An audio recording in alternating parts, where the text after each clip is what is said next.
Yo, what's going on, man? Today is January the 10th, 2022. This is the ChrisBeCappinn NBA show live on Twitter and live, excuse me, and live on YouTube as well as always, man. Monday through Friday, 5:15 Eastern Standard Time. If you're new, hit the like button for me and let's jump into the action. If you've been rocking with me, hit the like button for me and let's jump into the action, man.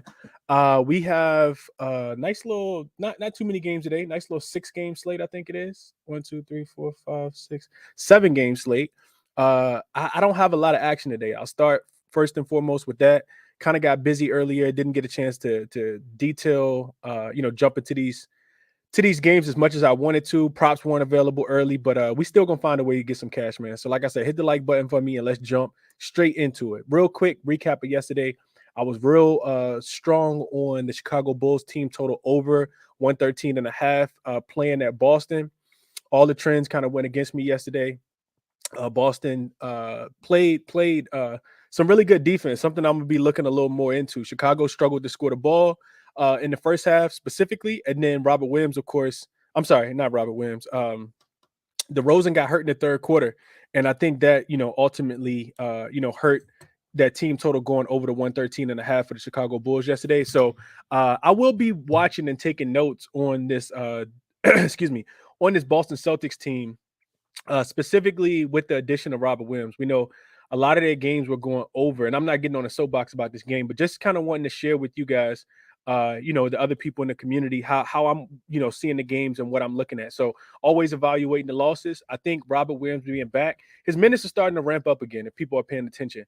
And what that does is it takes a 3-point shooter off the floor for the Boston Celtics, but it also picks up their defensive energy and their efforts. And we saw that last night. That game flew under the total. I actually like the over. Neither team got to their team total last night. So something to kind of take into consideration is how Robert Williams is impacting the game. Last year, when he was in, a lot of his games went under. A lot of the Boston Celtics games went under when Robert Williams was in, and then when he when he wasn't a part of the game, of course, those games flew over. And Boston started the season, of course, without him. Was shooting, the ball at an astronomical level, better than any team that we've shot. They were the best offense in the NBA history at one point throughout the season. So, of course, that's going to regress to the mean, at least a little bit. And I think that's what we're starting to see. So I'm gonna be watching Boston real closely as Robert Williams' minutes starts to increase. But neither here nor there. I also like Giannis a lot yesterday. Is over 43 and a half points plus rebounds, and that also didn't cash. Of course, the day I want to get on Giannis is the day that he starts to get some help. Like I talked about it earlier on the morning show, but Brook Lopez stepped up yesterday. Drew Holiday hit some big shots. He actually got some help yesterday, which is typical, but those guys just weren't coming to play as of late. Also, didn't give it out because I got the line early, but did cash on the Denver Nuggets first quarter and full game, minus the 3.5 and minus the 10.5, I think it was, before the line moved to not double digits, but to like 13 or whatever it ended up closing at. So on to today. Like I said, we got a 7-game slate. Like I said, kind of upset with myself. I didn't get a chance to dive in a little bit more. If you're watching on YouTube, the banners are not up to date, but it's all good. It's all good. I got the up-to-date numbers for you guys. So this morning, all these numbers are reflective of what the lines that we saw this morning or last night actually this morning when I made the banners for the morning show at 7 a.m. Real quick before I jump in as well, I want to say that a lot of people reached out yesterday after the show or during the show. I didn't see it until after the show. It shot me a DM. If you want to be a part of the chalkboard community that myself, Ski Profit, Ronald Cobang, and Finesse the Books co-hosts, shoot me a DM, shoot Ski a DM, Ronald Cobang. I don't see any, Ski is in the chat. So shoot Ski a DM, myself a DM. We can provide you guys that link. Trying to drop more plays over there. It's all free. It's just an NBA gambling community that we so happen to co-host. It's free. You guys will get insight to our play. So just shoot me a DM and let me know. Just say, send me the link, Chris, or something like that, and I'll get the link to you guys. But with no further ado, let's get into the slate for today. So first game up, we have the Detroit Pistons heading to the Philadelphia 76ers. Spreading this one opened at 9.5. It's all the way up to 14 now. Excuse me. all the way up to 14. Total drop from 230 all the way down to 225.5. And it's for good reason. I think one thing we think about with Philly is they slow the game down when Joel Embiid is a part of the offense, right? And he also impacts the game on the defensive end, blocking shots, altering shots, getting a bunch of rebounds. So the total dropping doesn't really I think it's normal to see this total drop. So what I got on this game, let's see. Nothing really, honestly, if I'm being honest with you guys. But what I will say is that these two teams did just play on Sunday. For people who aren't aware, Embiid did not play in that game, but he has been upgraded to questionable. He went through shoot around earlier today. Like I said, missed the last game. Philly is a really good home team. They're 15-7 ATS at home, but they're 11-3 ATS with Embiid at home. As well. Bogdanovich and Jaden Duren are listed as out in this game, so I think it's going to be hard for the Pistons to score. Indicative of their point total in this game, I think it's something around 105, 106 is what I saw that last. So the books aren't anticipating that the Detroit Pistons score a lot of points in this game. Pistons also just don't play well against the Eastern Conference as a dog. They don't specifically one of those teams we talked about it early in the season. Their own the Knicks are their daddy, and their other dad is the Pistons, or the Pistons are their mom, whatever you want to call it. 1-8 are the Pistons. ATS last 9 games in Philly. I think Philly, from a motivation standpoint, is what we can't cap.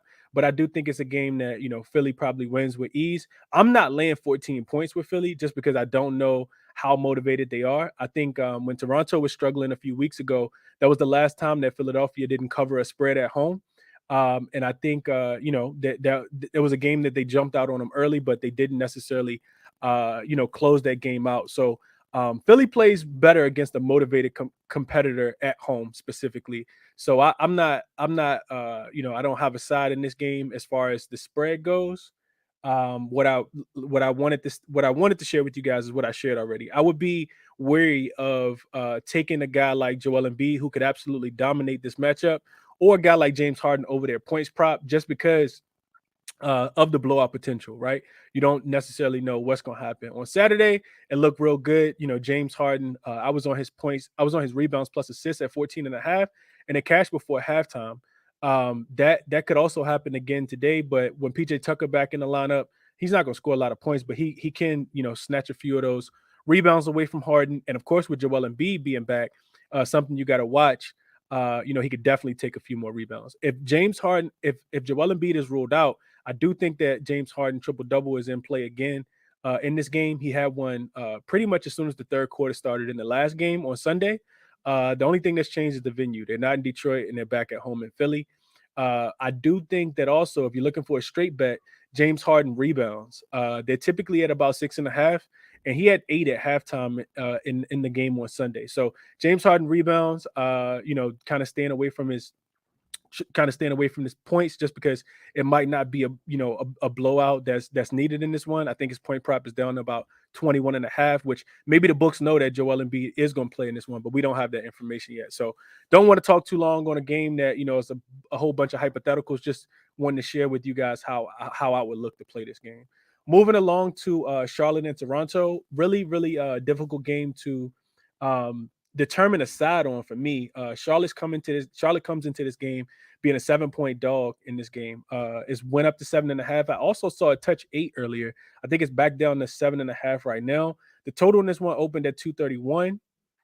And Embiid is in. Okay, I don't think I saw that. Did we just get information? Appreciate you, Bookie. Appreciate you too, Snag. I know that's probably you guys probably both shared the same information. I saw the DMs come to my phone just now. Oh yeah, so Embiid is in. Embiid is ruled in. You'll probably see the spread go up. It may even touch 14.5. Like I said, Detroit extremely shorthanded. Don't know the motivation of this Philadelphia 76ers team to want to actually win the game by 15 points, especially at home. So sentiments kind of stay the same. I wouldn't be looking to play James Harden over his rebounds now, of course, with Joel Embiid in. Embiid could be on a minutes limit as well. It's pretty interesting that he went from not having a timetable just a few days ago for a return to all of a sudden, he's listed as questionable. He's listed as questionable today, goes through shoot around, and now he's going to participate in this game. Really funny how the NBA works, man. Just make sure you guys are taking your time. Do your research, check the injury report, follow these beat writers. If you don't have Underdogs notifications on, make sure you are at least getting the updated information so you can have the most accurate information before actually placing your bet. So I won't get back into that game, but yeah, and being in doesn't really change anything for me at all based on how I just capped it. Like I said, James Harden rebounds would just be off the table. And of course, you got to like James Harden just a tad bit less. I do think the James Harden assists are probably still in play.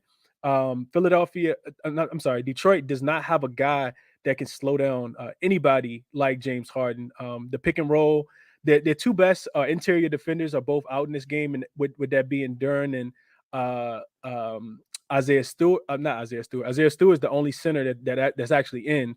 Marvin Bagley III is also out in this game. So Philly should absolutely feast on the rebounds, and you take with that information to do what you want. So Charlotte and Toronto, like I said, a game that I couldn't really pick a side on. The first thing that jumped out to me is, why is Toronto laying 7.5 points? I couldn't get my mind past that thought. The Charlotte Hornets are coming off I'm sorry, let me start with the Toronto Raptors. So the Raptors are coming off, I think it was a double-digit win on Sunday against they played the Portland Trailblazers. So they did beat the Portland Trailblazers by 12 points in that game. But if you go back and just look at their game log, this team does not have a 8-point win, in quite some time. They beat the New York Knicks to end their losing streak and to end the Knicks winning streak back on December 21st at the Garden, when Pascal Siakam went off for all those. I think he had 51, 52 points in that game. But this team they're not winning, by margin. And 7 pretty much indicates that at the end of the game, it's going to be a 10-point game, and you're not going to really have to worry about a backdoor cover or sweat. The problem is that Charlotte has actually started to find something.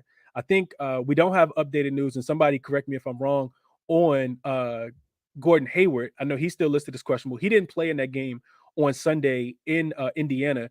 Charlotte has actually come out with 2 really good efforts, and I've been watching those games. They've been starting early. They jumped out on the Bucks on Friday night, scored 50 points in the first quarter. I think they had 82 at halftime. Never looked back in that game. Ended up scoring 138 points.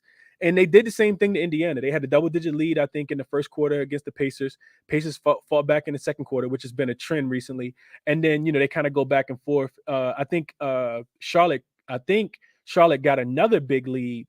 Not a big lead, but close to a double-digit lead in that game. And then Indiana closed out that game late. So back-to-back covers on the road. This is the third game of a 4-game road trip. These two teams will play each other again on Thursday in Toronto again. So not a lot that I really like in this game, but one thing that I did look at was from a size perspective. One thing I think is absolutely in play, and it's sitting in my best lip. I talked about it this morning on the morning show, is Plumlee rebounds. And shout out to Cam. We talked about this one recently. You take the opposing center for whoever's playing to the Toronto Raptors, whether it's in Toronto or it's in an away game, you take the opposing center's rebounds, right? So what I got for you guys is that Plumlee specifically has had double-digit rebounds in 6 of his last 7 games. He's averaging 10.3. His number's sitting at 10.5 today. Averaging 10.3 in his last 10 on 18.6 rebound chances. Toronto ranks 29th in rebounds allowed in the last 10 games specifically. So second to worst rebounding team over the last 10 games.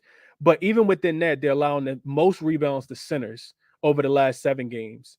You look at this team and you look at the teams that have actually come into Toronto and rebounded the ball well. Sabonis had 20. I think that was about 2 weeks ago. Brook Lopez, 19 last week. Nurkic had 18 on Sunday in the game, against Portland. Excuse me. Mitchell Robinson had 18 on Friday when they lost that game outright to the Knicks, laying 3.5 in that game. Steven Adams had 17. That was also at the beginning of last week, I think. And then Zubac came in and had 16. So the 10.5 number doesn't really scare me. The only reason I hadn't played it yet is because I actually totally forgot about it. I wrote it down in my notepad, but didn't actually translate it when I looked at it earlier to bet. His rebounds weren't even available. So just something I had already kind of circled and penciled in. But I will be official on Mason Plumlee to go over his 10.5 rebounds in this spot. Could potentially even ladder too. I think it's absolutely a ladder spot if you guys are looking for a ladder play. To about 14. He while he is splitting minutes with some of those bigs, because the Charlotte Hornets do have other bigs, and we know that LaMelo is a pretty good rebounder as well. I think his rebounds were juiced at 5.5, like minus 140.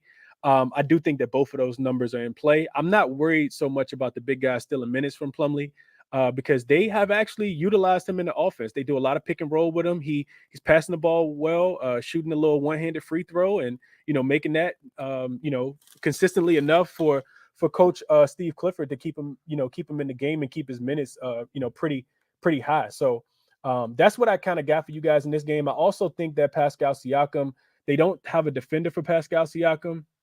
And then so I couldn't talk anybody off Siakam props in this game. What I'm guessing, OG Anunoby probably guards LaMelo, which means that Terry Rozier should have the better game. It was the same thing on Sunday, but Nembhard did a pretty good job on Terry Rozier, and I know he didn't hit his point prop that was at 21.5. So take with all of that information, do what you want, but what I'm locking in is Plumlee over the 10.5 rebounds.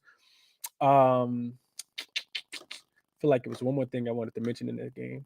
I think Charlotte keeps it close early too. That's what I wanted to say. I'm not playing that, but I do think that Charlotte keeps it close early in this spot.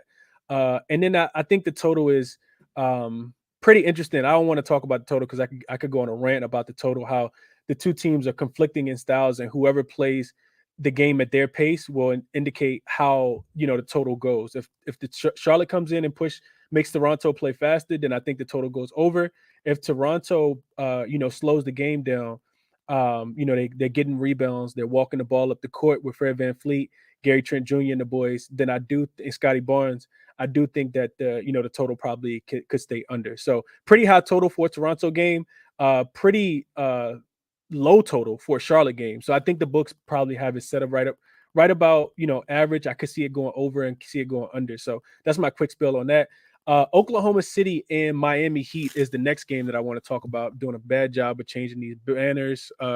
So I was kicking myself earlier because I didn't get in on this one. I saw Mr. Brady. If you guys don't follow the beat right, I forgot what his first name is for the Miami Heat. He tweets it out. He covers this team pretty closely, the Miami Heat, that is, and he talked about it very, very early this morning. I think it may have been like 8 a.m., 9 a.m. Eastern time. He said that it seemed like the perfect day for the Miami Heat to rest Bam Adebayo because he had been playing heavy minutes, and the Heat are trying to get back on track. I think they just had went over becoming a 50% win percentage team this season. And I was upset because I didn't catch the 4.5. I like OKC in this spot, though. I'm on them officially plus 2.5. I think that they still can keep the game close. The Miami Heat will be without every single starter that they have. Bam is out. Kyle Lowry is out. Tyler Hero is out. Cody Martin is also out in this one. So it's going to be Jimmy Butler and, Victor Oladipo, guys like Robinson, guys like Hayward Highsmith. Those guys. So I don't think that they're going to come out and, not play with maximum effort and energy, but I think that the Thunder have a really good chance to kind of keep this one close. The Thunder are 4-1 in their last 5 games in Miami specifically. And this team plays well. This is their role. They're an away dog juggernaut. And I do think that, the spread moving from 4.5 down to 2 is indicative of, a 1 bucket game. I think that I think this is a winnable game for Oklahoma City, who actually, don't look now, actually have a record that's really close to 500 as well. So kind of, teetering with Miami. Miami has not been a good defensive team. They've not been a good home team as far as covering spreads. And I like OKC in the dog spot in this game. Also a nationally televised game. So won't go on too long on that, but I'm looking at OKC. I also think that Shai Gilgeous-Alexander, I'm never, the guy that comes on here and gives out Shai Gilgeous-Alexander props. I kind of let that, be for everyone else, because 30.5 is a lot of points to score. But I do think that this is a game where Shai could go over his point prop. The spread has dropped the total has dropped as far as the injury news. Typically with Bam not in the lineup, you think the games that would go over, but they're losing so much offense when you take out Kyle Lowry and take out Tyler Hero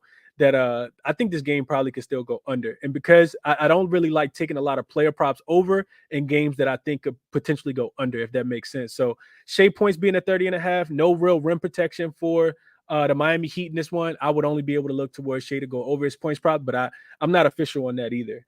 Also, Josh Giddey rebounds. Josh Giddey's been rebounding the ball well, I think more so on the road than he does at home. So that's another potential angle to be able to attack this game. And then Jimmy Butler, of course, his points and his rebounds plus assists, I think was at 14.5. It might be bumped up to 15.5, just depending on, what book you're looking at. But I do think that that's a number that's absolutely in play for this game. Jimmy Butler will have to essentially be the point guard for this team. Gabe Vincent, I think, will be starting, but Jimmy Butler, I'm pretty sure the offense will be running through him. He'll be the guy that's rebounding the ball. He'll be the guy that's trying to get the other guys involved as well. So official play for me, I'm on OKC plus the 2.5. It's now down to 2.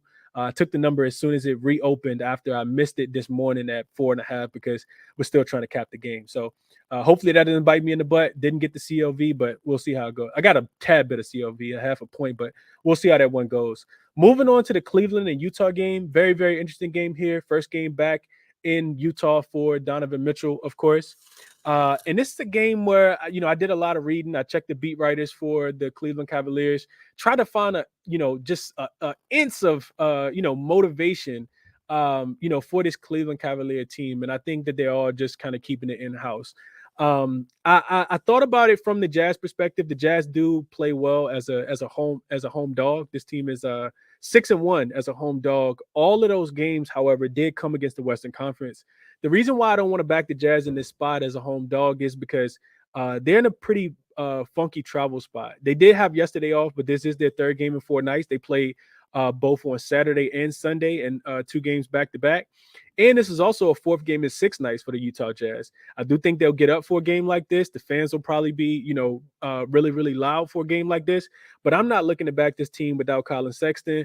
Kelly Olynyk also went down in the last game. He's not available for this game. THT also not available. So you're relying on Jordan Clarkson, who could literally try to square up with anyone at any time and get thrown out the game.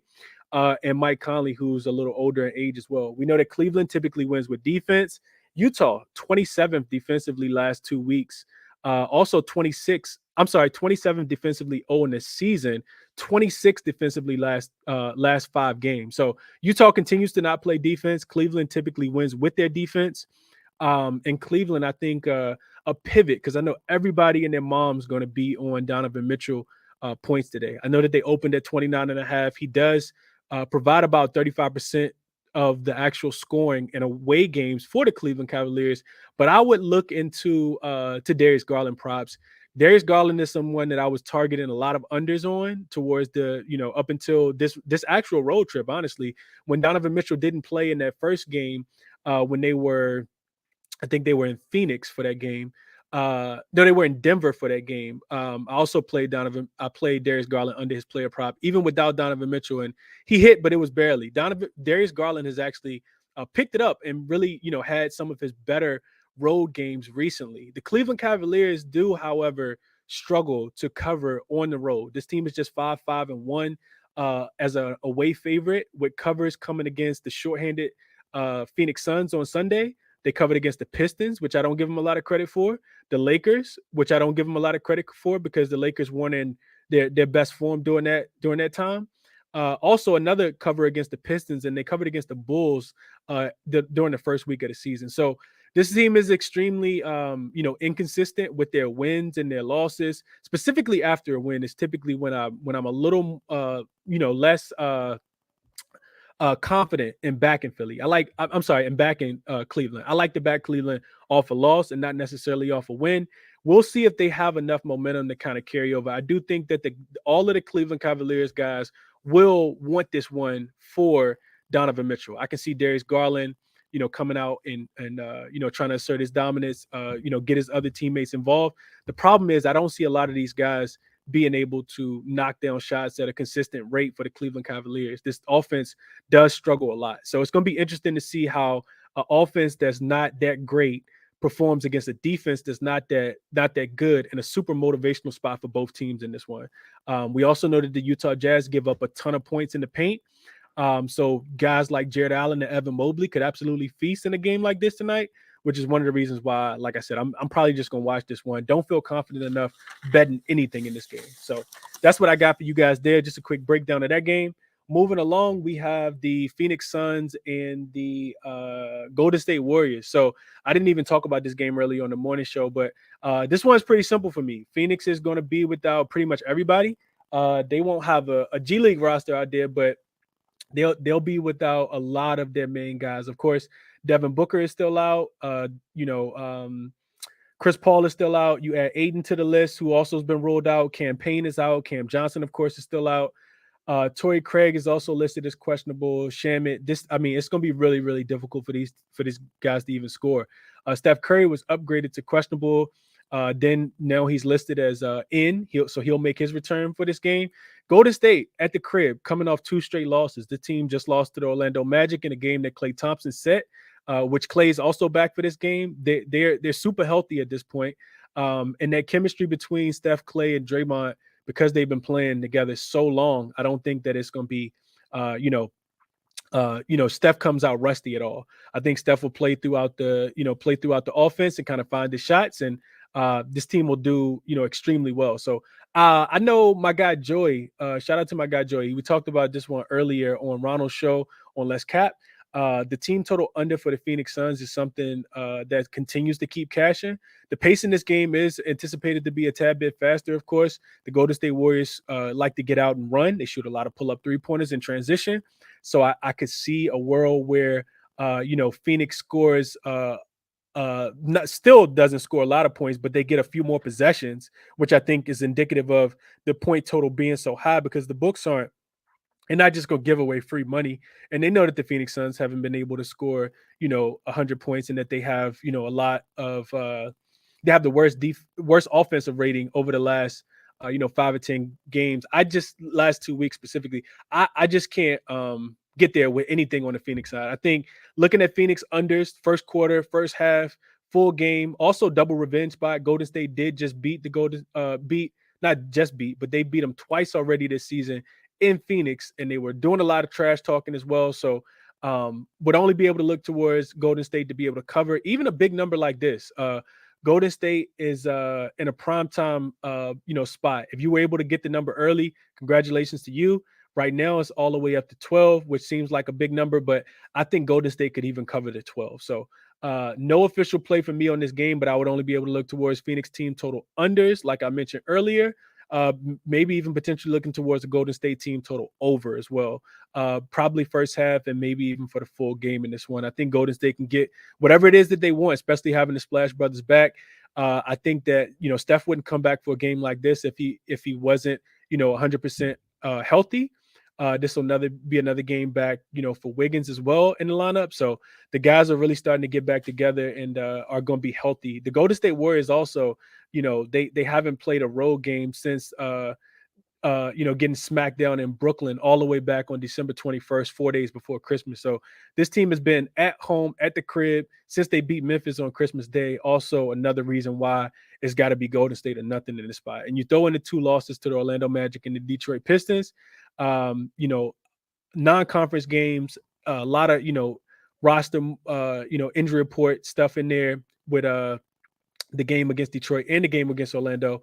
And I think that we have absolute smash spot for the Golden State Warriors today. So that's the only way I'd be able to look in that game. Don't really like the props, because we know with Golden State having a full roster, it's really difficult to pick out what we think is going to happen, because they do share the ball so much. So that's what I'm thinking in that game. Moving along to the last 2 games. So the Orlando Magic and the Portland Trailblazer game.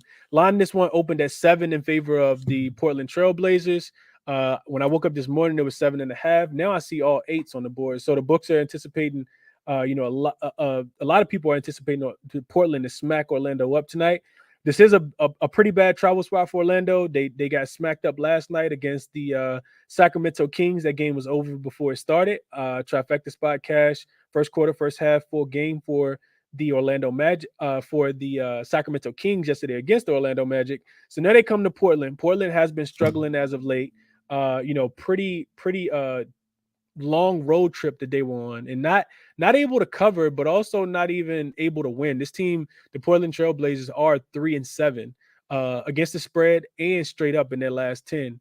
But 10-5 ATS at home. So they have been able to cover spreads at home specifically. Orlando, not really a bad team either. They get Bol back. He'll be the freshest guy in this one, coming back from health and safety protocol. I was looking for his number. I was going to try to grab the under. Typically, what I've been watching is that when players first come back from injury, that first game back, especially if they've missed three to 5 games before, they go under in their first game back. So Bol will have his minute, his I'm not sure if he's going to be on a minutes restriction, but Orlando does have a lot of big bodies when you think about a guy like Wendell Carter Jr., who I know is listed on the injury report. I think he's in for this game. I saw him like hit his knee or something, but I don't see him on the injury report list. So I'm thinking he's going to be in. Nurkic is also in. I would only be able to look towards Portland in some shape, form, or way. But Portland, like I said, Portland hasn't been extremely consistent recently. Also, looking at the Orlando Magic, this team actually performs well on the third game in 4 nights. They don't necessarily perform that well on the second leg of a back-to-back. But I want to say when I looked at it earlier, this team was something like 4-0-1 on the third game of a. I'm sorry, on a third game in 4 nights specifically. So actually, let me see if I can pull it up real quick because I do think that's pretty important. So Magic and rest equals 0 and previous rest equals 1. So they're 0-5 straight up, but they are 4-1 against the spread, 4-1 to the over. I think if you want to play this game, that's the way you probably play it. You play the you play the Portland Trailblazers over. Portland has struggled to score the ball late in games. They ended the game against the Indiana Pacers 2 games ago, being outscored 10-0 to close the game out. Not really. I think it's a tad bit concerning just because you have a closer and a guy like Damian Lillard. You also look for guys like Jeremy Grant to be able to contribute, specifically on the road. He's close to being a vet. A guy like Anthony Simons typically explodes at home. I don't look for him to play as well on the road, but he's back in his natural environment. We know that if I talked about this on the morning show, when you attack the Orlando Magic, you typically do it through the guard position. So I'm looking for a big game from Anthony Simons. You typically do it from the 3-point line as well, because they do have a lot of length and athleticism that can alter shots and kind of protect the paint down low. So like I said, just real bad travel fatigue spot for Orlando, especially being on the West Coast outside of their time zone. So I will be looking to take Portland team totals over in some capacity. Like I said, not a game that I, really had a chance to take a deep dive in. I want to see how inflated those numbers are for the Portland Trailblazers. This is, Portland can struggle to score at times. It just feels like a game that Portland's supposed to get right in. Sometimes I leave money on the board because I won't necessarily jump out on those teams. Me being a precautious bettor. Sometimes I need to see it before I can believe it, because you can also get burnt thinking that that's going to happen, and then it doesn't happen. The total in this one has come up, opened at 228.5. It's up to 230. I'm pretty sure a lot of that is probably more so on the Portland side, pushing the total up and over to 228.5. Right now I see it at it actually came down. So opened at I'm seeing conflicting things. So it's actually about the same. Put it like that. Opened at 230. I also see it opened at opened at 230. It's down to 228.5. So that might be money on maybe Portland playing some defense and Orlando not getting to their team totals. I know that they didn't yesterday. They cleared the first quarter, but they didn't clear the first half or the full game against the Sacramento Kings. When Portland plays well, it is typically because they're playing defense. You listen to these interviews with Damian Lillard and Chauncey Billups after the game, and they talk about being able to get stops and get out in transition and run and find their shooters, or find Nurkic, cutting to the rim. Not the best offensive team in the half court at all. So, maybe it's a live betting opportunity there as well. And then the last game on the board, so no official play for me, but I will be looking towards Anthony Simons. I think it's a prime bounce back spot for him, but I'm not official on Anthony Simons. And then the last game on the board, another game that I didn't really get a chance to dig too much into, not a game that I'm really interested in, is the Dallas Mavericks and the Los Angeles Clippers. What I will say is that I bet the Clippers on Sunday against the Atlanta Hawks. I bet them first quarter. They were minus 0.5 and they covered. But they also missed the last 7 shots at the end of the first quarter, which made it really, really scary after they got out to about a 7-point lead in there. I think this team needs just a little bit of time to kind of gel, because now that they're finally healthy, well, at least they were finally healthy. PG didn't play in that game because when PG comes back, Kawhi sits, and then when Kawhi sits, PG comes back, and it's just, you know, it's a lot of bad chemistry stuff going on. PG is also ruled out in this game, if I'm not mistaken. I want to say he is. Yeah, PG is out. Luke Kennard is also out. That's another 3-point shooter. And then Luka, he went through shoot around. He's probably listed as probable. Dorian Finney-Smith continues to be out for this game as well. This game feels to me like so let me it feels like it's difficult, right? So I don't want to back Dallas on the road. Dallas is not a great ATS team, only 14-25-2 on the season, but 6-13 on the road. The Los Angeles Clippers games typically go under when they're at home, but recently, since Kawhi's came back, they've actually, tried to push the pace just a tad bit more, and those games are being more higher scoring. The problem is their offense can drop at times. This team, the Clippers, are just 3-7 last 10 overall straight up, and just 4-6 against the spread. Same thing with Dallas, though. This team has been winning. They're 8-2 in their last 10, but only 4-6 against the spread as well. Dallas is coming off the loss to the Oklahoma City Thunder without Luka on Sunday. Before that, they did beat the Pelicans. It feels like going all the way back to the bubble. Luka does not like the Clippers.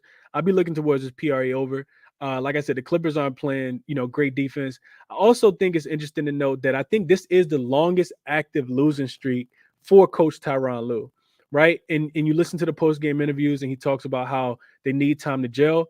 Eventually, it's got to start eating them up, right? It's got to start eating them up, and you got to come out here and actually win a game. The game on Sunday against Atlanta felt like an obtainable win, but they still couldn't get that one. Luka, he has help. Guys like Spencer Dinwiddie, guys like, Tim Hardaway Jr., Hardy off the bench.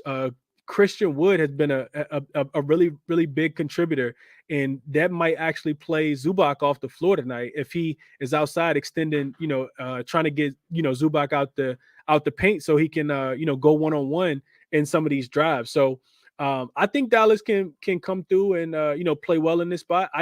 Like I said, I'm not playing anything in this game. Don't trust the Dallas Mavericks on the road. Also, just don't trust the Clippers right now. So maybe somebody got better reads on those games than I do, but I think it could be a one-possession game and not a spot that I'm really looking to back. Also, like I said, just didn't take a lot of time and energy in this one. I will say that the Mavs are 5-2 ATS in their last 7 games against the Clippers in LA at Crypto.com Arena. But just 2-5 against the spread in their last 7 meetings, no matter the site. So feels super difficult for me to kind of pick anything that, makes me feel confident in that spot. But if I had to play anything, it'd probably be Luka over his points. Probably look at Kawhi over his points as well. I know Kawhi's been balling since he's been back, but like I said, just I don't know. My guy Ski said the Clippers gonna clip, man. I can't back the Clippers. So spread has come all the way down from -4 for the Clippers all the way down to 1.5. I think I saw it all the way down to 1 also earlier as well. So that's what I got for you guys. Official play for me. Like I said, the Oklahoma City Thunder are my favorite play of the day, plus the 2.5. And then I also locked in locked in Plumlee rebounds going to lock in Plumlee over 10.5 rebounds. And I gave you guys a lot of things that I like. My top plays for each game would be first game, the Detroit Pistons and the Philadelphia 76ers. I will play the Philadelphia 76ers team total either over or the Detroit Pistons team total under, especially with Embiid being in the game. Number probably a tad bit inflated, but that's the way I would look. Probably first half too. So just in case their offense gets stagnant in the second half, don't necessarily have to worry about getting to that really big number, whatever they're supposed to cover by. Charlotte and Toronto, Plumlee rebounds in that game. OKC and Miami really like Shea points over the 30.5, and Jimmy Butler rebounds plus assists. I think that he can find some of his other guys. This Miami team is built around 3-point shooters. So I think that Jimmy plays a lot of one-on-one basketball, a lot of pick and roll with some of those big men, and looking for some of his shooters like Gabe Vincent, Max Struess, and those guys. Then Cleveland and Utah, I will be looking towards Cleveland. I think that they can cover the short number, but not something that I played. And then Phoenix and Golden State, I like the Phoenix Suns team total under in that one. Don't really want to touch any of the player props. Orlando and Portland, I would be looking at Portland to go over their team totals in a super fatigue spot for Orlando. Second game of back-to-back, third game in 4 nights, all on the West Coast. And Dallas and the Clippers, like I said, Luka PRA over, even on the road. Dude's gonna bring it every single night. Just kind of concerned because he did leave, not the last game, but he left the game before the last game against the Pelicans when he kind of came up limping on that ankle. So Luka endures a lot of injuries. Typically bounce backs and plays through a lot of them, but not 100% sure. What's gonna happen in that game tonight. Like I said, also just didn't put a lot of thought. Didn't have a lot of time to put into that game. So that's what I got for you guys. Been talking for well too long. If you guys have plays that you like, hit the request button and I'll get you guys up. Zubac or Plumlee boards, Big Marv said. So I think I'll go with Plumlee. Zubac could definitely get there, but like I said, if he has to guard Christian Wood could bring him outside of the paint, and that could be difficult. I could see, Coach Ty Lue going with a smaller lineup where he has a guy like Robert Covington in the game that can move, a lot quicker laterally to be able to defend a guy like Christian Wood. Zubac, he could trip over his own feet and, injure himself or something. So Christian Wood is a pretty agile guy that can, get to his spots on the floor and shoot the ball. And Zubac's not going to feel comfortable being at the top of the key or all the way in the corner because he's, having to guard a big. So that's what I think about that. Zyro, I think is how to spell it, said Fultz PRA over. Okay. I could see Fultz having a okay game. My guy G said most road games in the league so far too. They're home for 10 of the next 11. I think that's an interesting point, Greg. I know you're talking about your Blazers. Teams that go on these home streaks where they stand at home, they typically do well in those games, even during that stretch of games, right? Even if it's a poor team like the Houston Rockets, they kind of caught some steam at home. We were betting on the Houston Rockets for a piece of the season when they had so many games at home, which sounds really weird because they've been stinking it up recently. But yeah, the teams like the Golden State Warriors, teams like the Houston Rockets have played the absolute most games, at home specifically. So those teams will have to, get out and go on the road and have these big road trips coming up. So Euphoria said he on Portland -7 max bet. Okay, best of luck to you, Euphoria. I hope you cash it, my brother. I'm not touching that, but best of luck to you tonight. Klay Thompson over 3.5 threes, up to 5. Markel said, could absolutely see that. We know one thing about Klay is he's gonna keep shooting. He definitely gonna keep shooting. Interesting to see if Steph comes right back into the starting lineup, but if Jordan Poole stays in the starting lineup and Steph comes off the bench. Steph probably starts, but we'll see how that goes. Yeah. So yeah, that's what I got for you guys. Let me get some of the guys up and see what they have to share for you guys today. What we looking at? Coming to you first, Cam. What up, Cam? Well, nah, Cam just got kicked out. Let me get Bookie up here first, and then I'm gonna come to you, LJ. What up, Bookie? Yeah, I'm doing that, Chris. I'm good, bro. How you? Just kind of like I think three plays in a lean tonight. Tomorrow's slate looks incredible, so I'm gonna go a little light today. So I'll start off in that Warriors Suns game. I really like them first half tonight. I definitely think, even though that's the 13.5 spread or whatever it is, a really high number. Obviously, this Warriors team at home is just absolutely incredible. So I definitely couldn't talk you off that line. But I like them first half tonight. That's a lean. Another play I really like, I think someone was just talking about it, Klay Thompson tonight. He's been playing out of his mind recently, and with Steph in, the number obviously might drop a little bit. Wiggins back too. But, Steph is going to draw a lot of the coverage off Klay. You can't really show over those off-ball screens as much as you like with Steph on the other side. I definitely think he will have a great game tonight, Phoenix being bottom 3 percentile in the league over the season, despite all the injuries against spot-up shooters, allowing, I think, the second highest score frequency and the third highest field goal percentage of spot-up shooters. So I like Clay tonight, not playing that officially, just a little bit of a lean. Want to share some information on it. Going over to Cleveland and Utah. I really like Cleveland tonight, but obviously, it's an interesting spot for both teams. Cleveland's offensive production just hasn't been great. But I'm going to stick to the guy everyone else is on. But I'm just going to buy some insurance, taking the 25 plus in Cleveland plus 3.5 at -115. Obviously, the revenge angle, all that. Everyone's going to talk about it. Utah's allowing the most points per game to shooting guards over the last 30, allowing plus 4.7 points to the average. So I like Donovan Mitchell to get the 25 plus, and then Cleveland covered that number. Another play I really like was Isaiah Stewart over 8.5 rebounds, -125. It was 9.5. I think before the Embiid news, and now with him in, it dropped. And understandably, when you're guarding the guys who are taking a lot of shots, it's just naturally going to be harder to get rebounds. But with it being his first game back and everything, considering the matchup too, I don't see him having to take his 20 field goal attempts today. Embiid's not the most aggressive rebounder. Philly allows the 7th most rebounds to centers on the season, 6th most over the last 30 days.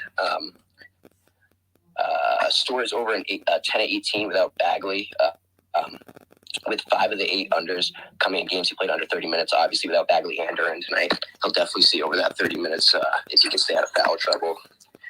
He's over in 3 of 4 without Duran this season, with 11 and 10 versus Milwaukee. Only 4 versus Cleveland in 24 minutes, but then 13 versus Philly. But that was without Embiid, obviously. But that's against Trez and Paul Reed, who are really aggressive rebounders.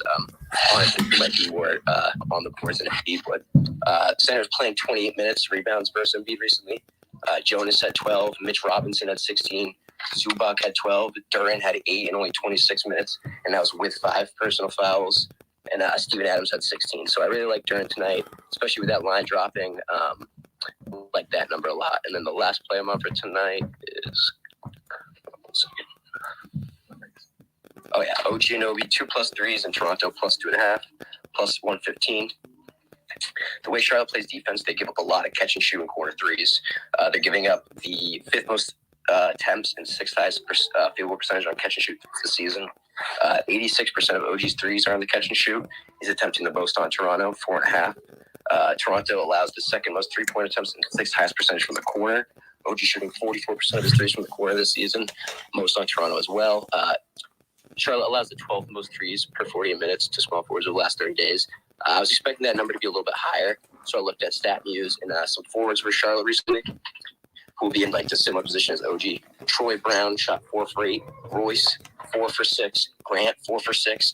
Marcus Morris 3 for 4. Keegan 3 from 6. AJ Griffin 3 for 6. Bojan 3 for 9. Tobias 2 for 5. And in 4 games versus Hornets over the last 3 seasons, he's over in 4 for 4, averaging 2.8 threes on 6.5 attempts. So those are 3 plays I really like tonight. Okay, that was 2 threes, and you said the money line? Plus 2.5. It's plus minus 115, but on not DK. On FanDuel when you built it out, I think it was minus 135. So it's, some good odds on that one. Okay. Appreciate you sharing the looks, Boogie. Hope you cashing, bro. Absolutely. Let me kick it to LJ real quick, and then I'm coming to my guy Finesse. What up, LJ? What's going on, Chris? How you doing? I'm good, bro. How you doing, man? I'm good, man. Trying to get some money, so let's see if we can cash tonight. What you got for us? Let me start off with Jared Allen. I'm gonna take his double plus 100. He's averaging 17 points, 11.5 rebounds last 4 games versus the Jazz. And Utah's dead last in points allowed in the paint, so he should be able to score, get putbacks, things like that. And Utah has allowed a double-double to Sabonis, Sagoon, and Vucevic last 3 games. Jared Jackson was 2 rebounds away from a double-double, so it would have been 4 straight games that Utah has allowed a double-double to the center position. So let's take Jared Allen double-double. I'm going to take OG, 2 plus steals, minus 167. I know it's juice, but I laddered it up to 3 plus 225. He's led the team in steals 3 straight games. He's had 12 steals in his last 4 games, 2 plus 5 out of the last 6 games. And Charlotte has allowed an average of 7 steals in the backcourt the last 3 games out of the 4, because I took Milwaukee out because I don't know what Milwaukee was doing in that game. They must have been sleepwalking. But the Pacers, Memphis, and the Lakers average of 7 steals that they have allowed. So let's take OG steals. I'm heavily invested in this Golden State game, Chris. Like I got Warriors first quarter, Warriors first half. I'm gonna stay away from the full game because I think it's gonna be a blowout. They're gonna put starters, and let's say the Suns bench will probably make the game and put it within reach. But I just gonna stay away from that 13. But I'm definitely on the first quarter, first half. I'm on Looney's rebounds over 9.5 minus 118. He's averaging 14 rebounds per games. The Warriors are top 5 in rebounding at home. And the Phoenix is out an average of 12 rebounds to the center position the last 3 games. Plus, you don't have Ayton in the lineup tonight. Looney should definitely get over 9.5 rebounds. I wouldn't be mad at his points either, but I'm going to stick to what he does best, is rebound the basketball. Let's go with Klay Thompson. Coming back off rest, I'm going to take his assist, Chris, over 2.5 plus 106. He's hit this 5 out of the last 7 games. And Phoenix has allowed an average of 9 assists to the backcourt position 5 out of the last 6 games. Now, I'm going to also take his threes over 3.5 plus 108. He averages 4 at home. I'm going to take Steph Curry's threes over 4.5. I'm 17 because he's averaging 5 out of his last 7 home games. And both these players are top 2 3-pointers made at home. And that's what I got for you. Okay. Hey, LJ, real quick, you're not concerned just a tad bit about Steph coming back, so maybe Klay don't get those assists? Nah, because I think they'll be fast break, up tempo. They really wanted to blow the Suns out the water tonight. Okay. And the Suns are vulnerable, too, because they don't have a daughter. So I'm looking for Golden State to put the knife in them tonight. So they should get those looks. Okay. Warriors over everything, LJ said. He said he got everything on the game. Okay, LJ. Yeah, okay. I'm heavily invested with the Warriors, so let's cash tonight for real. Absolutely, bro. Best of luck to you, man. Kick it to my guy, Finesse. What up, Finesse? Oh, yeah, what's good? How you doing? I'm good, bro. How you doing today, man? Chilling, bro. I gotta go to the house. Shout out the we got Wham Bam, Ski, my guy. So shout out the I ain't even see So in here. What up? Yeah, what up to the chat, man? What up? Yes, sir. I came in late, but I'm pretty sure you mentioned a couple of these things. I got a lot, so I'm gonna try to speed through. So yeah, you mentioned it earlier, SGA. I got it at 29.5. I'm okay with it at 30.5. We know the injury news. No Bam, Hero, Martin, or Lowry. Key defenders, and great news for SGA. One of the best rim protectors in the league, not being present today. He's covered this line in 3 straight games, 10 of his last 14 road games, averaging 31 points per game. Defensive numbers obviously don't really matter with so many guys out. The defense has really been kind of rounded in the form as of late. Miami's has playing at an elite level. While they're still going to have Butler tonight, Miami just has nobody downloaded to stop the relentless attack of the rim of SGA. Without Bam, we're going to see guys like Highsmith, Orlando Robinson, Deadman down low, clear mismatches in SGA's favor, just complete barbecue chicken. Miami's game plan has always been, as we know, try to take away the other team's best guy. I think that game plan takes a hit as well with so many guys out. SGA's OKC's workhorse, as we all know, 32% usage rate this season, which is top 10 in the NBA. I expect that same elite volume tonight. Over his last 10 games, 21 shot attempts, over 11 free throw attempts per game. Keeping teams off the line has been something that Miami's been struggling with, ranking 24th in opponent free throw attempts per game over the last 10 games. I expect that to, again, be magnified with so many backups playing key minutes. Although coming close, SGA has failed to cover this line in 4 straight versus Miami. But looking at those games, he scored 26 plus 3 times, so he's been right there. And averaged only 15 shot attempts in those 4 games. I'm expecting closer to 20 shot attempts tonight. And again, with those key defensive pieces missing, I expect SGA to finally get over the hump against Miami tonight. So I love him. And then Jordan Clarkson, I know a lot of people are marking him tonight.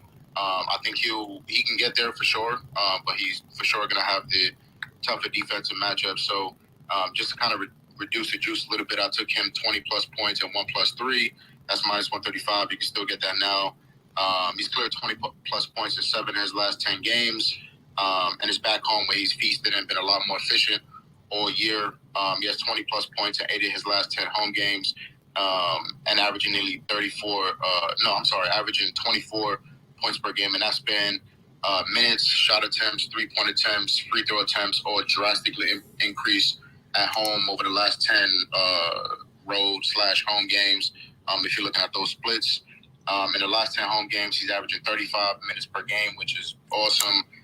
18 shot attempts, 8 3-point attempts, and over 5 free throw attempts per game.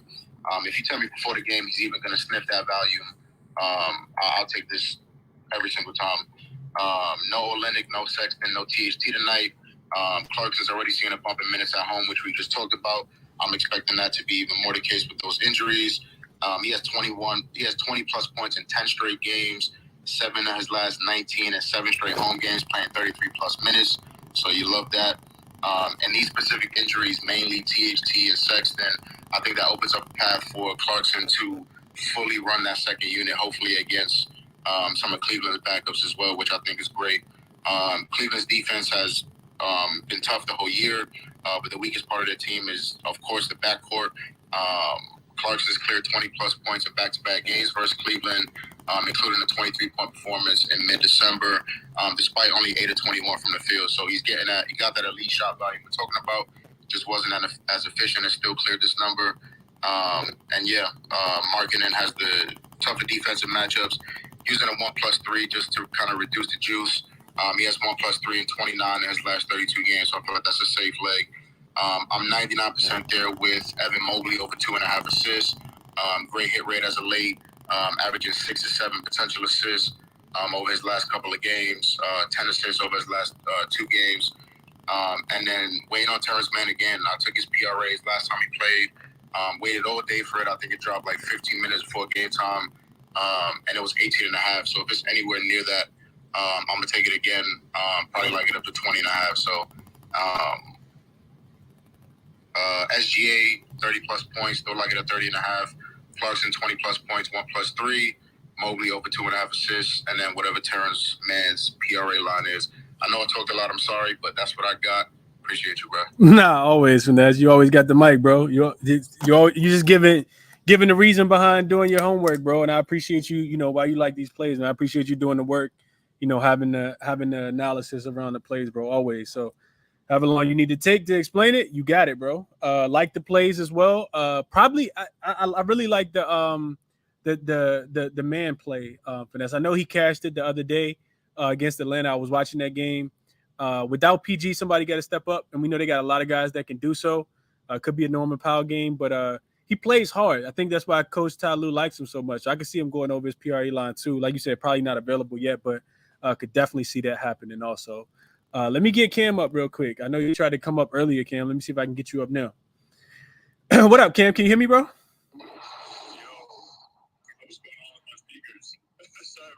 Nah, you good? What's going on?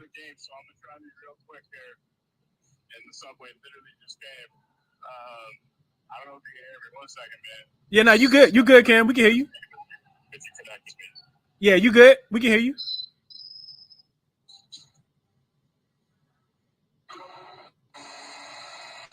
Can you hear me now? Are we good? Yeah, you good.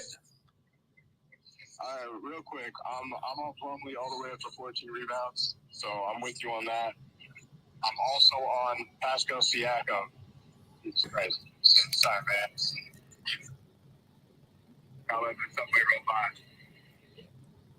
Nah, you good. You good, Cam. We can still hear you. All right. I'm also on Pascal Siakam. Player performance double, plus 138. Pascal Siakam double. So those are my plays. I'm taking Plumlee all the way up to 14 comfortably. I'm gonna hop off because it's hot over here. So respect. Absolutely, bro. Appreciate the looks, man. Siakam double in the win. Player performance double. You can build it out yourself, or if you're using a book like FanDuel, you can just go in and use that one as well. And then Clark's, and then you also said you was on Plumlee Plumlee with me. Rebounds laddered all the way up to 14.5. Could definitely not talk you off of that one. So, yeah, appreciate you, Cam. And I think I heard you say you're going to the game. You're on your way to the game. So if you're on your way to the game up in Toronto, man, good luck. Not good luck. Enjoy yourself, man. Enjoy yourself. Have fun at the game, man. Enjoy the game tonight. Too heavy. What's going on, man? It's been a minute since you've been up. How you doing? Yeah, what's up, Ken? Yeah, you're a little low, but I can hear you. My bad, man. It's been a minute, man. I had a baby and shit, bro. So I had to do a couple of responsibility things. You know? Ain't nothing wrong with that, man. Take care of them things first. Got you, man. I appreciate you for letting me come through. I just wanted to get 2 plays out that I liked in the Portland-Orlando matchup tonight. So, Franz Wagner, over 3.5 rebounds. They got that listed on Bovada. I use Bovada because I'm in Cali. I ain't really got a cool little sports book to go to. On Bovada, they got Franz Wagner over 3.5 rebounds, plus 100. I like that in this matchup today.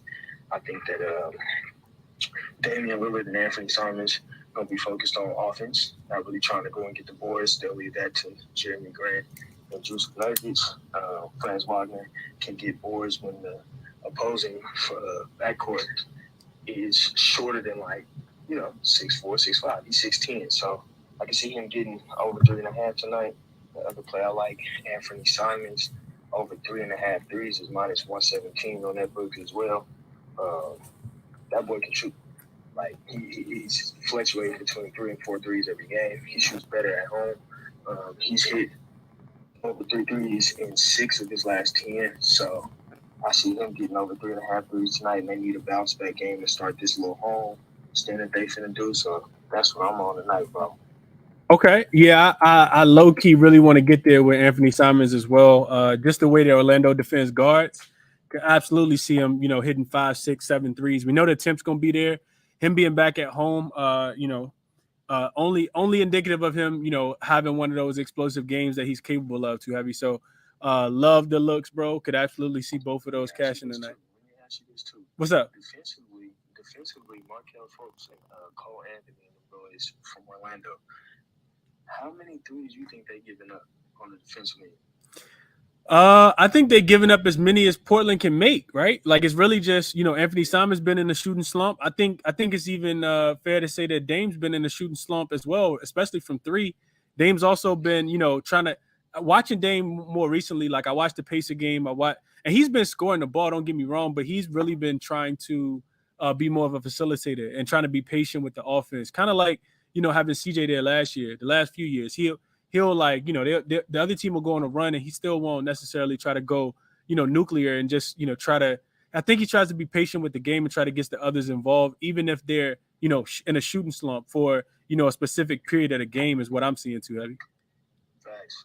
And last thing I want to say, I forget who bro was who said he was all in on the Warriors, but me being a Bay native, I was fucking with him tough when he said Looney rebounds. I've been on Looney rebounds heavy his whole season. Like he been cashing that. So salute to bro who was shouting out the Warriors. You feel me? And on that Looney rebounds, I feel him on that. That's triple exclamation mark. You put your money on that, Looney gonna get it.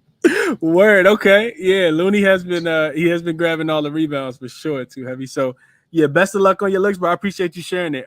For people who couldn't hear him, I know people said in the chat they couldn't hear him because you was a little low too heavy. He said Franz Wagner over the 3.5 rebounds. And then the second play was Anthony Simons over the 3.5 threes. So like both of those looks. Too heavy might end up getting there with Simons. Put a little something on Simons to go crazy at the crib tonight against the Orlando team that's in like I said, a super bad fatigue travel spot. So like the looks there. Let me kick it to Dream. What up, Dream? I'm good. What up, Dream? How you, bro? I got killed yesterday, but aside from that, just gonna bounce back. Life is good. But yeah, it's crazy because a lot of these plays, I don't even want to regurgitate the same information. So I do basically plays that y'all want that I'm on. I'm on the front rebound. I ain't ladder though, but I can't talk you off that.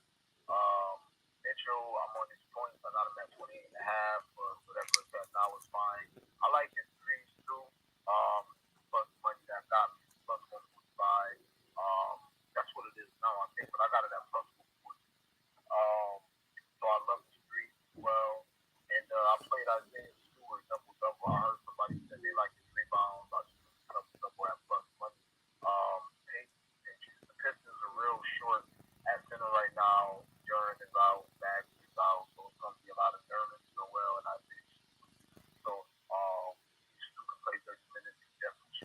double.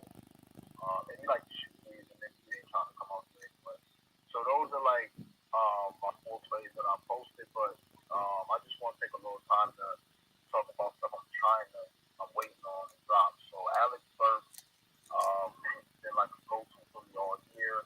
No Bogdanovich, I believe. And again, no Duran. I'm just waiting for his points pop to drop. Hopefully it's under 17. But I don't think he's going to start. I think he's going to be coming off the bench. That's the better because Yahoo starts. That's another chucker that don't got to be getting bench minutes from him. So I really love Alex Burks tonight when that number drops. If he starts, that's fine too. But I'm going to end up laddering his points to 3. I played Siakam double just because I think he's going to have a really good game, but I'm a little worried about his points. I almost played his PRA, but I'm a little worried about the points, so I just done it on the triple double plus 1,200 at draft. I really like that play. Orlando Robinson, the backup center from Miami. So Bam is ruled out. As we know, Oklahoma City give up rebounds big, and he is a really good rebounder. I don't know if a line is going to drop on him or not, but I'm definitely going to be playing this rebounds live if a line is available. And the same with Mark Williams from the Hornets. Backup center. That's why I didn't ladder Plumlee's rebounds, to be honest, because he can take some from the minute, and he'll get 10 or 9 rebounds. So if I can get a Mark Williams live rebound prop backup center for the Hornets, I'm going to be playing that too. So I feel like a lot of us are kind of on some similar plays, so I just wanted to give out some books that I'm Okay. Hey, Dream, real quick, who was it? PRAs? You said you was debating. You said PRAs or that triple double. Who was that? Siakam. Okay, Siakam. Okay. Yeah. It's just I was a little worried about the points. So instead, like I just took a double because I could be something like 13, 11, 12, or something like that. And now that you just reminded me, Cole Anthony, he's playing near his hometown. If you look at Cole Anthony's game log, so last night I played this rebound, the personal play. It was 4.5 plus money, and that just made me keep digging. I ended up playing it, and he had like 5 or 6 at halftime. He is kind of a stat chaser. So I'm going to end up playing his PRA when it drops. He's got a home game coming up. He's the shoot first point guard. And if you look at his last 4 or 5 games with the rebound, I got him written down somewhere. He's had 7, 7, 4, 3, and 5. And it's not like he's had elevated minutes. Like even last night, you had Jalen and both playing, and he still got these numbers. So I'm going to either end up playing his PRA or his rebound. Okay. Hey, that's some good looks. Dream, I love that you always trying to find the value plays, bro, because I'm always right there with you. Like the Orlando Robinson rebounds is a sneaky one that ain't a lot of people gonna be on for sure. He gonna get, like you said, super increased minutes without them having without them having Bam, and Caleb Martin is also out. So it's like you said, it's literally just him and Dwayne Dedman, that's gonna be down there playing center. So he could be in for a really big night. Same thing for Mark Williams. I see him in there, getting a lot of rebounds. I think the Charlotte Hornets just been playing a tad bit better defense recently, which is why I think that they've been getting so many rebounds. Because even when he's in there, grabbing rebounds, he's Plumlee's still getting to his rebound total too. So I could definitely see Mark Williams going over. Yeah. Okay. Appreciate you, Dream. Best of luck tonight, bro. Yeah, appreciate it. Best of luck. Absolutely. Rob, what's going on, bro? How you doing, man? Hey, what's up, Chris? Can you hear me? Yeah, you good? What's up? Hey, what's up, man? I appreciate you. Accepting my request. I'm gonna be real quick. I just got 2 picks that I'm going with. I got Jalen Williams from OKC over his rebounds, the 3.5 rebounds. I mean, like my man just said, and I guess since Bam not there, and you said they give up the rebounds to the bigs, I'm gonna take him, and I'm gonna take Tobias Harris to get 15. Okay, you parlaying those together, Rob? I'm gonna parlay them down, but I just wrote them down as I was listening. I had wrote them down, and I wanted to put them out there for you guys. Okay, so with Jalen Williams, they have both of them are playing, right? Like the OKC got 2 Jalen Williams. right. I'm sorry, I got the Jalen Williams. To spell his name Jalen. Jalen. Okay, that Jalen Williams. Yeah, because we got to clarify. It ain't too often. I forgot all about. I was trying to rush, so I forgot all about that. No. It's all good. It's all good, bro. You just want people to know, which one, because they definitely got 2. For people who watch OKC, a lot of people probably don't know that, but OKC definitely got 2 2 Jalen Williams. Yeah, absolutely. Appreciate you sharing the looks, though, Rob. Best of luck to you tonight, bro. Absolutely. What up, Mitch? Hey, what's going on, brother? How you doing, bro? I'm doing well. Thanks for asking. I got Jalen Williams. Gentleman just talked about him. I'm pivoting him, going steals and blocks. I was just looking at his steals and blocks. Prop is at plus. I was able to find a plus 125. I think it's plus 115, plus 120 most places. Over 1.5. He hit. It was 5 of 5, 6 of 7. And you rewind back to last time he played Miami. He had 2 blocks for a spin. And just a quick recap. Last game, he had 3 blocks. Game before, 2 steals. Game before, 5 steals, 1 block. Game before, 4 steals. Game before, 2 steals, 1 block. So we've hit him that 1.5 with ease. So I'm liking him over steals and blocks for plus money. Also, LaMelo Ball, 3.5 turnovers. I like his over against the sticky Raptors today. Raptors are forcing the most turnovers in the league by far over the last couple of games. They've hit 25 turnovers for their opponents in 3 of 5. I see LaMelo. He hasn't been hitting his turnovers in the last couple of games. I believe he had a game with 0 and 2 games with just 1 over his last 3. But his last 3 versus Toronto, he's hit 6, 7, and 4. So I'm expecting LaMelo to be playing fast. I'm expecting him to get OG, and I'm expecting him to turn the ball over tonight. Okay, hey Mitch, I love that you come. 2 defensive ones, and what was it? And then if you want to put it on that too, I know that Austin was talking about laddering OG's steals up to 3. He has hit in the last 2, and that was around like plus 220 or so. Yeah, nice little plus money play for sure. Yeah, if we think that Charlotte's gonna get out and try to run and push the pace, it's gonna be more playmaking duties for LaMelo and probably a faster pace that they're gonna play at. Also, we just got news that Gordon Hayward is ruled out, which puts even more ball handling duties on a guy like LaMelo to be able to create for others because Gordon Hayward can be a playmaker at times. He can get between 3 to 5 assists. So. Like the looks, Mitch. Like the looks a lot, bro. What was it? Just a quick thing on that Jalen Williams as well. I know that Miami averages pretty low turnovers, but they are without Lowry and without Hero. So some of their ball handling duties and some of their offensive chemistry, I'm expecting to be a little bit off today. Absolutely. And just to set the record straight, Mitch, you on Jalen Williams with the ALEN, right? Yeah, the same one. No why. Got you. No why for the props, man. If you're looking for the Jalen's, bro. So no whys, man. Appreciate you, Mitch. Thanks, Chris. Absolutely. Amar, coming to you and then Ben, and then we're gonna wrap up. What up, Amar? How you doing, bro? Hey, what's up, Chris? How are you, bro? I'm good, man. What's going on? Nothing much. First, I want to touch on yesterday, hometown hero. He did clear his line, but I only played him 20 and 25, so sadly didn't cash for me. Hope everybody who did play him, played his line. Next, James Harden against the Pistons.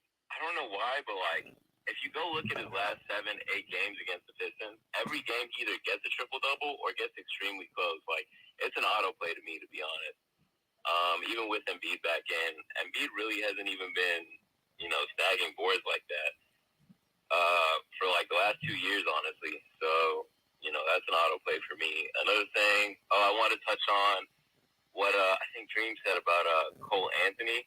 Yeah, I was watching the game yesterday, and he was actually pretty aggressive throughout the game. Even when he started missing shots, I was in between him and Jalen Suggs for tonight because Jalen Suggs also looked pretty decent yesterday, and again, also stayed pretty aggressive. But yeah, I think I'm gonna ride with Cole Anthony just because he said also hometown hero. Okay, the hometown hero back-to-back nights, man. Okay. No, bro. I mean, that's actually a pretty good. Like, if you watch the pregame for the Pelicans yesterday, like they were all literally hyping Najee up in the middle of the circle. Took 19 shots, so I mean, ended with 18 points. Can't get mad at it though. Absolutely. Now you're right, and he should have had more if Washington actually came to play and didn't get blown out at the at the beginning of the fourth quarter. So you're right. I'm definitely with you. I'm with you on that. Sure. Washington fucking sucks. Right. They are terrible, bro. Appreciate you for letting me come up, bro. Absolutely, man. All the time. Anytime, bro. Appreciate you, bro. Let me see. Yeah, what up? Chris, I didn't mean to cut you off, but just piggybacking on what Bro said about Harden, I literally just went on DraftKings and put that in. It's plus 1,400, and Harden had a triple-double at halftime when they played on Sunday. Uh-huh. No, that's a fact, Jay. Yeah, I talked about that earlier. It was plus 750, so you're gonna get much better odds on today when Joel Embiid is in the game. I think if I had to play on Harden today, it would probably be his assist. It really kind of depends. If you think Stewart gonna stand at the 3-point line and pull Embiid outside the paint, Harden could be the guy to get those backside rebounds, those weak side rebounds. And could potentially get there could still get there on his rebounds as well. But Harden assists, I feel like, are always in play. I know they're 10.5 right now and they're plus money, but I mean, I see a lot of shots going in tonight. Harden has the ball in his hand a lot, throughout the game. The only thing you really worry about is, the potential of the actual blowout. So couldn't talk anybody off of, taking Harden again tonight. Rebounds back down to 5.5 as well. I don't know what it is, but this dude rebounds the ball extremely well against them. So if you wanted to take the rebounds over the 5.5, I think that's absolutely in play as well. Only thing, like I say, that we can't cap is the motivation of the Philadelphia 76ers. How does it feel when you just beat a team by 20 points? I think it was close to a 20-point win in Detroit on their home court. Now you get a couple days off, knowing that you have to play them again, and you get your best player back, right? Like, how motivated can you possibly be, right? Philly right now has to be like in La La Land, because I think they get tomorrow off, and I think they don't play again until they play the Oklahoma City Thunder in a few days. So the only thing that scares me is the motivation. That's why, I always like to talk about live betting, right? Finding these spots when you see, even if Philly goes down early in this game, I don't anticipate they'll lose if somehow that just so happens, because this is the NBA. You could look at potential live betting spot. Philly goes down early. Let's say they're losing a game 16-14 or something like that. That's the time you might want to sprinkle on Philly to win the game by 20 points, because you're going to get the best odds. So, just kind of sharing philosophies and different strategies to, make us all better bettors. I'm not telling you guys to do that, but what I'm saying is, in a lopsided matchup like today, Detroit not having a lot of offense with those guys out, which is another reason, Dream, why I like your Burks play, because Bogdanovich being outside of the lineup is 20 points that's subtracted away from this team. So who scores those 20 points? Somebody got to at least be in to take those shots, right? Even if they don't score. We see the team total adjusted. It's only 106.5, 105.5. So yeah, I'm talking too much. But yeah, those are just my thoughts on that. Let me kick it to Ben real quick before we get up out of here. What up, Ben? Hey, man. How you doing? I'm good. What's going on with you, Ben? How you doing? I can't complain. Life been getting in the way a little bit, so I haven't been able to get in here too much, but figure I'd share a few things that I'm on tonight. What you got for us? So obviously, like the entire world, right, I'm on down to additional points. It's a nice bounce back spot for him. Plus, obviously, like him coming home to Utah, pretty obvious. I hope it's just not a too good to be true spot with, how bad Utah's been against shooting guards this year. But I took the bait. I'm also on Jared Allen, PRA. As you stated here many times, right? Utah gives it up to centers. They're just not great at the paint. Correct me if I'm wrong. Olynyk is out tonight, correct? That is correct. So you got a rookie center in Walker Kessler who's going to have to deal with that lob game with Garland. I just don't see him disciplined enough to stay home on that. So I see some pretty easy alley-oop opportunities there with Jared Allen, in the paint, and then. Obviously Kessler's an interior-only guy, so Allen's going to be around the basket on both ends of the floor basically all game. Has anyone talked about – I got in here a little late. Has anybody talked about Jimmy Butler yet or no? Nah, nobody. Well, I did mention, Ben, his rebound plus assist at 14.5. I think it went up to 15.5. Not anything that I played, but I would only be able to look towards the over. Yeah, I'm on that as well. I also sprinkled a little on the triple-double.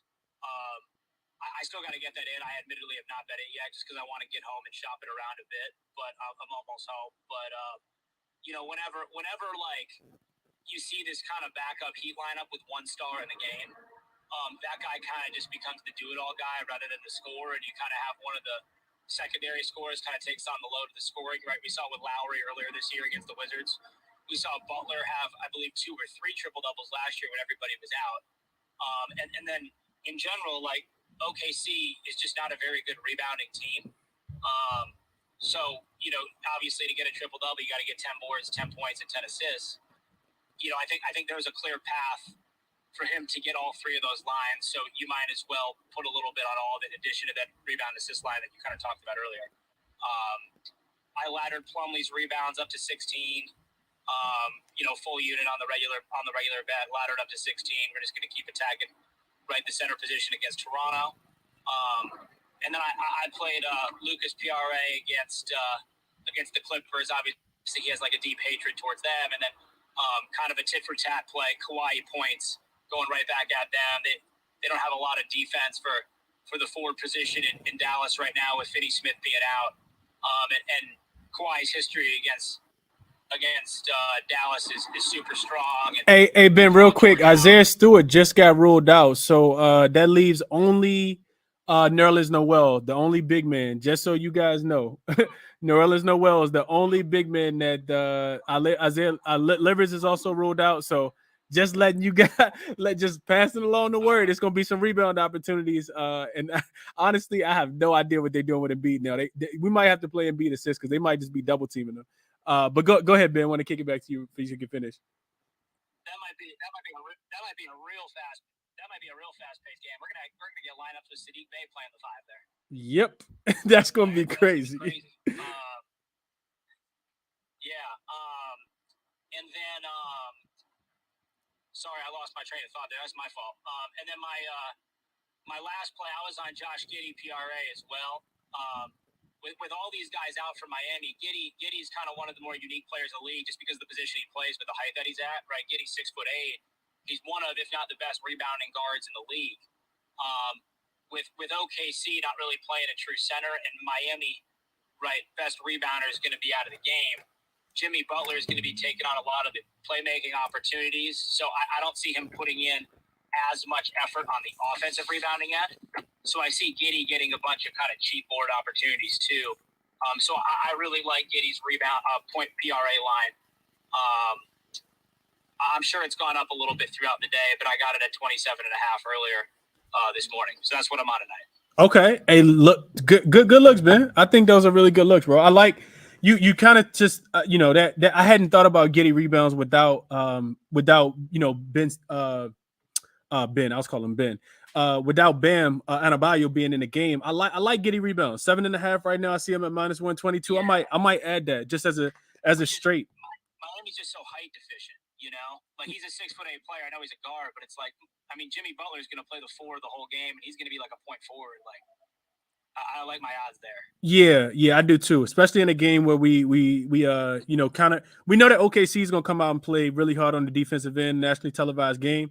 I don't think Miami has a lot of guys that's going to be making a lot of shots tonight. I think that's why we see the total so low. So I would be looking for more missed shots and more rebound opportunities there too, Ben. I'm gonna take a hard look at Giddey over his rebounds. Yeah. Okay. No doubt. Absolutely. Yeah. Okay. I like the looks, man. Best of luck. I hope you cash him, bro. And then that was it. I've been on for 1 hour and 25 minutes, man. I really like that Giddey play over his rebound straight. You could also play the PRA, like Ben just said, but I like Giddey over the 7.5 rebounds. I think it's a potential, probably 12 rebound game for Giddey tonight. Looking at his rebound log, he hasn't really gone over, but he also has been playing against, teams that have been a tad bit bigger. He has 5, 6, 5, 5, 9, 10 rebounds. I actually got 10 against Philly, a better rebounding team, and Charlotte 10 against Charlotte as well. So I like Giddey. I like Giddey to go over 7.5 rebounds tonight. Could definitely see that happening. And that's what I got for you guys. Like I said, official play for me. I don't know how much these lines have changed. Let me just look real quick. I don't know how much these lines have changed, but like I said, I took Toronto, OKC, plus the 2.5 earlier. That number's down to 2 now. So I also see it down to 1.5 over on DraftKings as well. So money's still coming in on OKC in this spot. Don't really want to force anything. It's a lot of games tomorrow.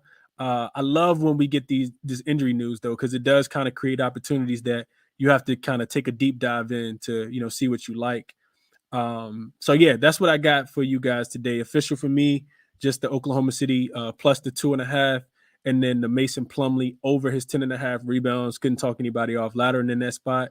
But if we get Nerlens Noel's line, I think you got to look at the double-double. Like I said, the only center, as long as he doesn't get in foul trouble. Even if he gets in foul trouble, they don't even have a backup center. So Nerlens Noel got to be taken into consideration if we get his lines within the next 20 – what we got, 26 minutes before the game. So something that I'll be looking at. Might not be offered on most books. If it comes out, it'll probably be 9.5 off the rip. Might be even 10.5 to try to keep people off, but you kind of gotta like it. Like I don't know what else you got, what other options you got.